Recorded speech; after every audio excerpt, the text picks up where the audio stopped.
Morning. We're in the shade of Peralta Canyon, a popular hike in the greater Phoenix area, and I'm going to break here to talk a little anime.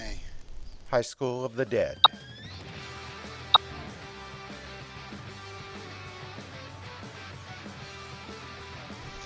Among the many variety of anime, you've probably noticed that I just don't have much to say about some. They're just not to my taste or my demographic. One of those subgenres is the harem show, which, as the name suggests, features a central male character surrounded by a bevy of cute girls.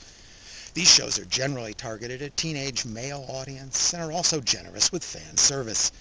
They're usually set in a high school, college, or boarding house, such as Love Hina, or given some light, usually comedic action structure, such as the sci-fi Tenchi Muyo, where alien women compete for an earthling loser for some reason, or the recent sword and sorcery Tears de Tiara, where human, elf, dwarf, and hobbit girls alike fawn over a handsome demon guy.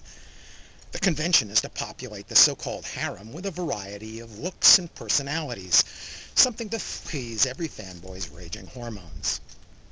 I mention all this because Madhouse's recent TV series, High School of the Dead, has taken the harem cliche someplace new and dark by merging it with the horror genre, specifically a classic zombie apocalypse.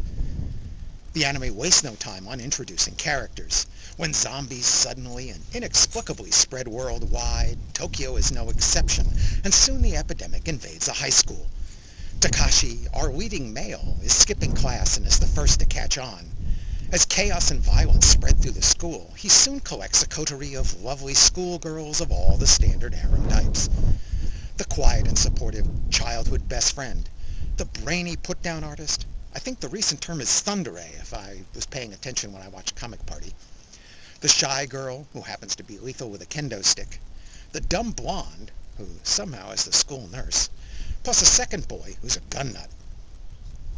The story has plenty of dark moments. The students are forced to kill the zombie version of some former classmates and good friends, and confront the probable loss of their parents. Ray bravely offers Takashi some extra ammo for their only gun, the bullets still covered in the blood of the dead man from whose cold, dead hand she had to pry them.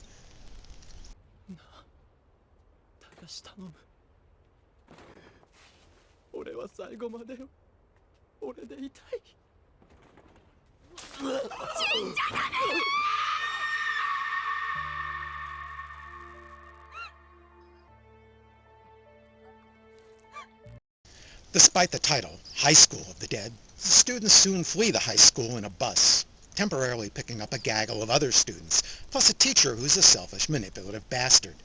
Naturally, he decides to take charge. The only adults among the refugees are either stupid or evil. No matter, the bus and its extra inconsequential occupants are soon left behind again. There are plenty of anime that start with a light tone and grow more serious as they grow along, and plenty of action stories with some comedic relief along the way. High School of the Dead takes this blending to a new level. The result is an often uncomfortable admixture of carnage and jiggle, a juxtaposition of panty shots with gore, and the mandatory bathing scenes intercut with poignant tragedy. It's as if the creators were daring the audience to ogle naked breasts while a child's father is disemboweled right before her eyes, and sneering at our discomfiture. The result is a show that treats both the harem and zombie conventions as high camp, and has merged each together with a subtle, knowing smirk as black humor. I tried to think of a previous anime about a mass zombie apocalypse. There are some involving alien invasions going back to the very early Ixer 1 OVAs, and some involving magic, such as the recent Le Chevalier d'Eon. But I couldn't think of anything quite like a Dawn of the Dead style zombie attack. Whatever, Takashi has obviously seen all those zombie movies. As soon as the attack begins, he recognizes it and even uses movies to cite the classic rules, such as that their bite is infectious and destroying the brain is the only way to kill them. That sort of self-referential awareness is in some ways refreshing, though it's intended to deflect attention from the unoriginal premise of a zombie attack. By the way, is there a Sean brand of gasoline in Japan? Or is this a Shaun of the Dead reference in episode 4? Because that rom-com is clearly the stylistic inspiration for High School of the Dead. As I said earlier, the animation is from Madhouse, an excellent studio, and they've provided sharp artwork and mostly fluid action scenes, using some quick intercuts and shaky stills in a few places to make it all the more chaotic.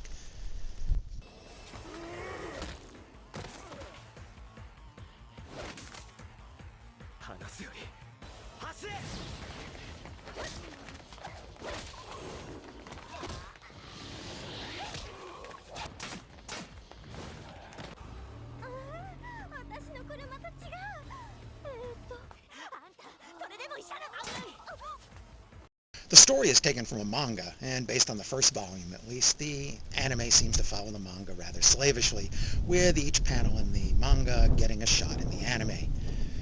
The anime is directed by Tetsuro Araki, who also directed the last year's very popular Death Note anime. One thing the TV series doesn't have is an ending. I get the Anime Network via my DirecTV DVR, and after episode 12, I kept waiting for episode 13 to appear. I finally figured out that there was none. That's all the more surprising because near the end, the story went out of its way to remind us about some of its loose ends, such as that manipulative teacher and his gang of student followers on the bus. So, we presume the surviving kids are still off fighting zombies somewhere around Tokyo. I guess there are some sequels planned as OVAs later. I give High School of the Dead 3 stars. It's a well-animated dark harem comedy, but hard to digest. The zombie apocalypse story is not bad, although it's been seen before. The harem stuff is, well, if that's your thing, it's your thing. A cynic might suggest that combining these two genres is an attempt to double the potential audience, but I can't help thinking that even with tongue-in-cheek, the contrast is more like oil and water, and the two styles just don't mix. High School of the Dead is currently streaming for free in North America on the Anime Network's website. Thanks for watching! Did you notice how as I was talking at the 3-minute mark, the rising sun struck the canyon wall behind me and started making its way down that rock face? Well, I thought it was cool anyway.